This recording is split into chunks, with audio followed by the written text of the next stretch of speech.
তো hello guys, welcome back to our channel. তো আজকে আমরা একটা নতুন ব্লগ নিয়ে চলে এসেছি। আর ব্লগটা কি বিষয় তোমরা কি জানো?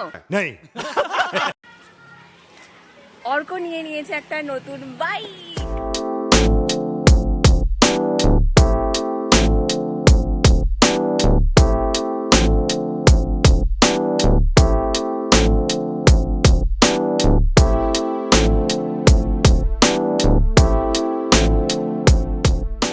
তো গাইস চলো তোমাদেরকে একটা ক্লোজ লুক দিয়ে দিই আমাদের দেবিত পুত্রার। কিরে বল কিরম লাগছে?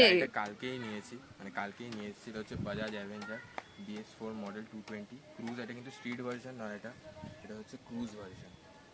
তো তোমরা দেখতেই পাচ্ছ বাইকটা ব্ল্যাক আর ক্রোম কালারের মধ্যে আছে। এটা আমার লাইফের ফার্স্ট বাইক, মানে সেকেন্ড হ্যান্ড, এটা নতুন নয়, কিন্তু ফার্স্ট বাইক তো সবার কাছেই স্পেশাল হবে। আর আজকে বেরিয়েছি প্রথম, মানে আমি সেরকমভাবে কিন্তু এখনও চালাতে জানি না, মানে মোটামুটি চালাতে জানি। এখনও ক্লাচের একটু মানে মাঝে মধ্যে স্টার্ট ফার্ট বন্ধ হয়ে যায়, কিন্তু তাও মোটামুটি চালাতে পারি। তো ভাবলাম, আর বাবা কিন্তু জানে না, বাবা সত্যি জানে। বাবা যদি জানতে পারে যে আমি বেরিয়েছি বাইকটা নিয়ে, তাহলে বাবা আমাকে খুব মারবে। আর যতক্ষণ না ব্লগটা আপলোড হবে ততক্ষণ বাবা জানবে না, ব্লগটা আপলোড হয়ে গেলেই জেনে যাবে বাবা। हरामी हो बेटा। তখন প্রবলেম হবে। কিন্তু এখন একটু যাবো দিম্মা বাড়ি। দিম্মাকে বলে রেখেছি যে বাইক নিয়েছি, কিন্তু কি বাইক নিয়েছি, কেমন কোন কালারের বাইক নিয়েছি, দিম্মা কিচ্ছু জানে না। তো ওই দিম্মাকে গিয়ে দেখাবো বাইকটা, দিম্মার কাছে খুবই সারপ্রাইজিং হবে ব্যাপারটা। তো চলো, এখান থেকে বেশি দূর না, 5-6 মিনিটের রাস্তা আছে, যাবো। তারপর গিয়ে ওদের রিয়াকশানটা কীরকম হয় কি।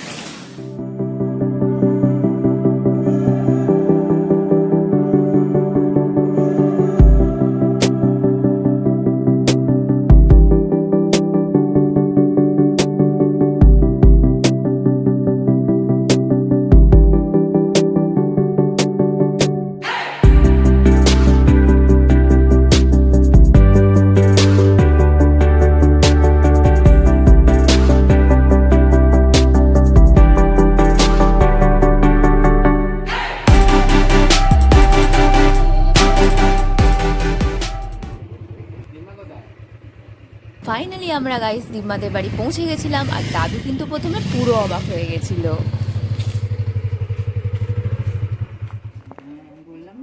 তারপর দিম্মা দেখো নাতিকে, দেখো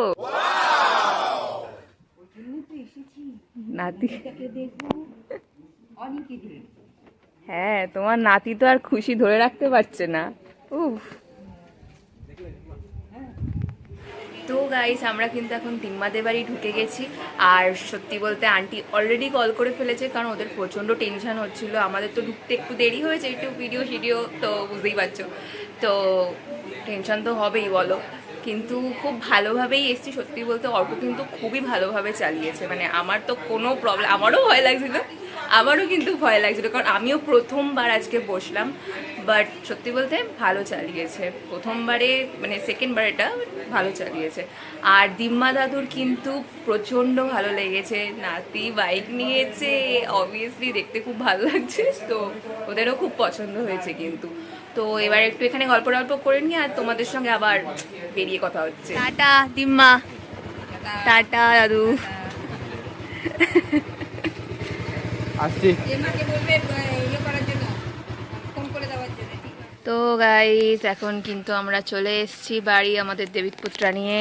তো ফার্স্ট রাইড কেমন লাগলো? ফার্স্ট রাইড খুবই ভালো ছিল, মানে একটু টেনশনে ছিলাম যে কেমন চালাবো, কারণ প্রথমবার বেরিয়েছি এরকম। তো না রে, ভালো চালিয়েছিস।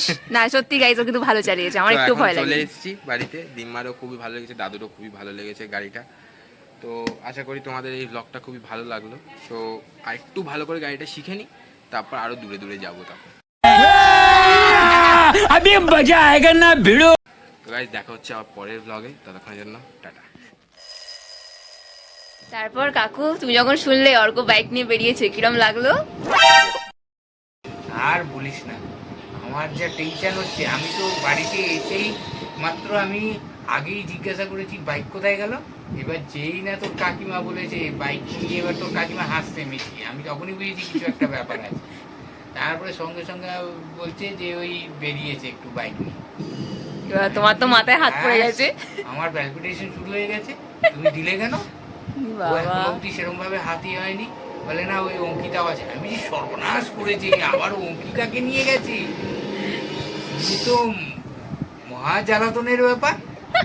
আর আমার টেনশন, আমি তোর কাকিমাকে সমানে বকে যাচ্ছি, তুমি কেন ছাড়লে বল না, ও বলেছে ও কিছু হবে না, এখানেই থাকবে এই গির্জার রাস্তা।